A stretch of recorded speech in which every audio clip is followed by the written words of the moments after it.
What I discovered in the archival documents, available only years and years later after the Vietnam War, is that what the national security officials of the United States, the advisors to Lyndon Johnson, were afraid of was not that communism was going to take over Southeast Asia. They had no illusions about that. They knew it wasn't true. The CIA had made it very clear that there was no real danger that Southeast Asia could take over, communism could take over Southeast Asia. What they were afraid of, I discovered from these documents, was that America's allies, particularly Thailand, next door to Vietnam, next door to Laos, I should say, that Thailand, which was an ally, a military ally of the United States, that allowed the United States military to build 4 major air bases from which they could bomb China and North Vietnam, that Thailand would opt out of the Cold War against China that the United States had been waging throughout the 1950s and into the 1960s. That the military alliance would end with Thailand, that there would no longer be a way of bombing China from Thailand or North Vietnam from Thailand, and that the Thais would make their own peace, their own accommodation with China, and say, no thanks, we're not interested in your Cold War anymore against China.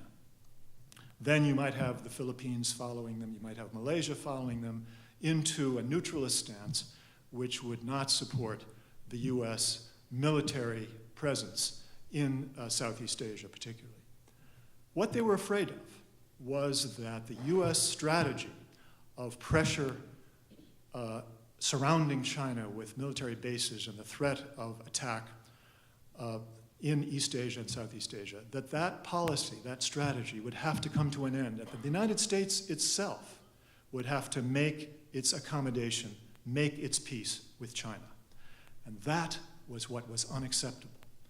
And I was able to document on the basis of these papers from the archives that it was very clear that that was the reason that they were telling Lyndon Johnson that we had to go to war in South Vietnam. And so taking that as the central insight, if you then begin to look at these other wars, beginning with Iraq, what you find is that it's the same story. It was not a war for oil. In fact, oil has never played any role in the US use of force in the Middle East. Certainly it didn't in Vietnam. There was no oil there. There was no natural resources at all in Vietnam. But if you look at the record, it was not a war for oil. It was a war to dominate militarily the Middle East, a war for the United States to occupy Iraq, to occupy the military bases so that we could then take out a series of regimes. There was a list of six regimes, count them, in the Middle East, starting with Iraq, of course, but including Iran and several others, Syria, Sudan, Somalia, and Libya, which the US military, the Bush administration, the neoconservatives were determined to take down. And this was going to basically establish the United States as the preeminent power in the Middle East for the foreseeable future. In the case of Vietnam, it was a case of holding on to dominant power in the Middle East. In the case of the Middle East, in the case of Iraq, it was a case of establishing for the first time the United States as the dominant power in that part of the world. So I don't want to go into other case studies, but to underline the fact that the real interests that are at stake in these wars are the interests of the institutions and the individuals themselves who plan, manage, and fight these wars. What they get from it is, first of all, bragging rights, that we are number one, we dominate this region. The second thing they get from this is the perquisites of power, the bigger military budgets, the bigger budgets for the CIA, for their covert operations, and for all the rest of the CIA functions, bigger offices, bigger staffs, more prestige, and more power for all of these institutions that are part of the system. And so what I think it's important to understand is that what we are fighting here is a self-interested set of bureaucracies led by people who are themselves striving for personal power, because the power of these institutions and the power of the United States, whenever you go to war, is matched by, or plan for war, is matched by the personal prestige and power that people like Donald Rumsfeld and Dick Cheney achieve or believe they are achieving through their role in these wars.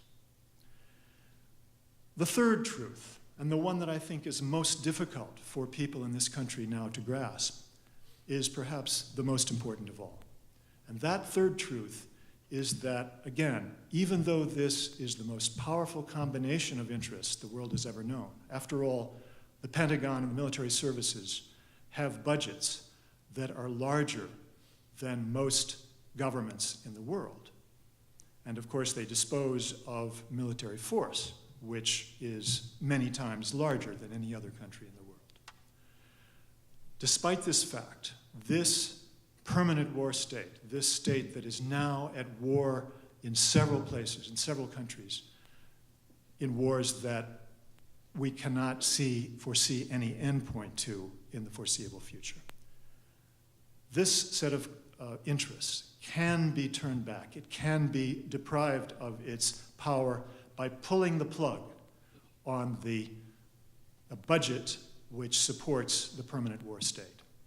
And so what I want to share with you tonight is a vision of how the American people can take back that power.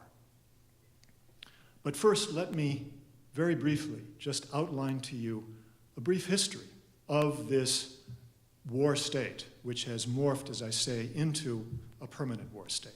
If you go back to the Vietnam War period, what we tend to forget, but which is very important to recall, is that this system was in serious trouble because of the Vietnam War, because it became so unpopular in the late 1960s and early 1970s that it gave a bad name to military intervention. And it was very clear in public opinion surveys that people were not just opposed to Vietnam and wanted out of Vietnam, but that they were opposed to any military intervention in the future. And they were also opposed, as a result of this, they were opposed to high military spending. And that forced the military budget of the United States to be reduced by a third during the Nixon administration. And we tend to forget that the Nixon administration was an administration that was forced by public opinion in this country to retract from the very aggressive position that the United States had been taking in the early 1960s and before. Then there was a second crisis, an even deeper crisis of this system in the late 1980s, when this is the Reagan administration, the second Reagan administration, after having poured so much money into the coffers of the military and the Pentagon. The Reagan administration found that it was stimulating a major reaction on the part of the American public. They were saying, once again, we do not want such high military spending. Part of the reason, well, there are two major reasons. The first one was that you had the first major deficit crisis in the United States was happening during the Reagan administration. There was a very strong feeling, a very strong pressure on the budget because of the mounting deficits and the need to do something about it. And there was an understanding that the military was going to have to be reduced in order to do something about the deficits. But then there was a second problem that the war state faced, and that is that the public began to lose its fear of the Soviet Union in the second half of the 1980s. Why? Because Mikhail Gorbachev took power in Moscow. And the Gorbachev era became a nightmare for the war state. The level of the percentage of people in the American public who were afraid of the Soviet Union tumbled from almost 80% in 1983 to about 26% in 1988 or 89. And so the writing was on the wall. The people in the Pentagon and their supporters in other parts of the Reagan administration were deathly afraid that they were facing the permanent crisis, the end state of the war state. They were afraid that they were going to be cut down to shrunk to a shadow of their former self. And that's when the Soviet Union began not just its decline, but began the process of dissolving. And it was at that point that George H.W. Bush dreamed up the Operation Desert Storm.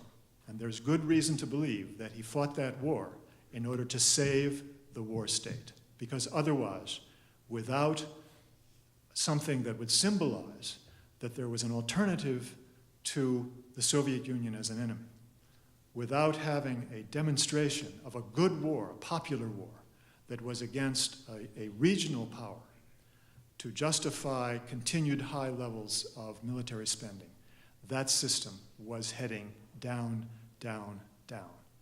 And so the history of the 1990s, and since then, is a history of how Dick Cheney and the other people in the George H.W. Bush administration managed to save the war system.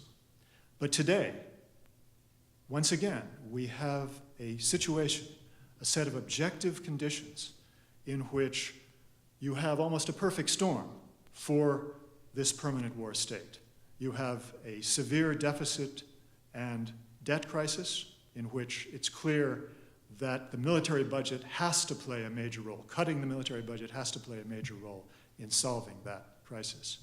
You have a obviously severe economic downturn, which is much more severe than anything that has happened since the war state was created.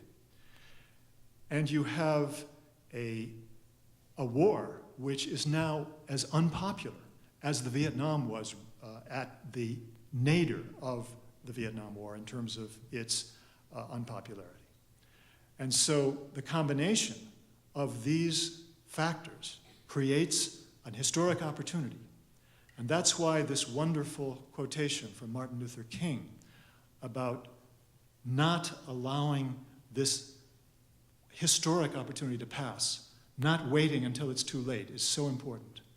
It's right now, it's in the coming 2 or 3 years, that there is a historic opportunity for the American people to do something to bring about a fundamental change, to reverse this process of the war state, the permanent war state, seizing the power to be able to make war wherever it wants, to reallocate the resources of this country in favor of the war state, taking it away from the needs of this country. And the opportunity is there for the American people to take advantage of. But there's one fundamental problem, and that is that the people in this country who really care and who understand the need for change have been demobilized. They've been demobilized throughout the last decade by the George W. Bush administration, now again by the Obama administration. I won't go into detail about that because you already know how that's happened. It was done by telling the American people over and over again, and the people who are otherwise activists, that it won't do any good, we're not going to change our policy. So there's only one way to bring about change, and that is to go through the painful, difficult process of organizing and educating, block by block, city by city, district by district, state by state. It can be done. We have the ability to do that. But first, we must change our consciousness from one of despair and disempowerment to one of hope and empowerment. And that final truth is accompanied by a challenge that I want to leave you with tonight, which is to take up this opportunity and to agree that you're ready to spend the time and the energy to shed the despair that has been felt, understandably, for these last several years, and to say, I'm ready to roll up my sleeves and try this because this is what we have to do. Thank you so much.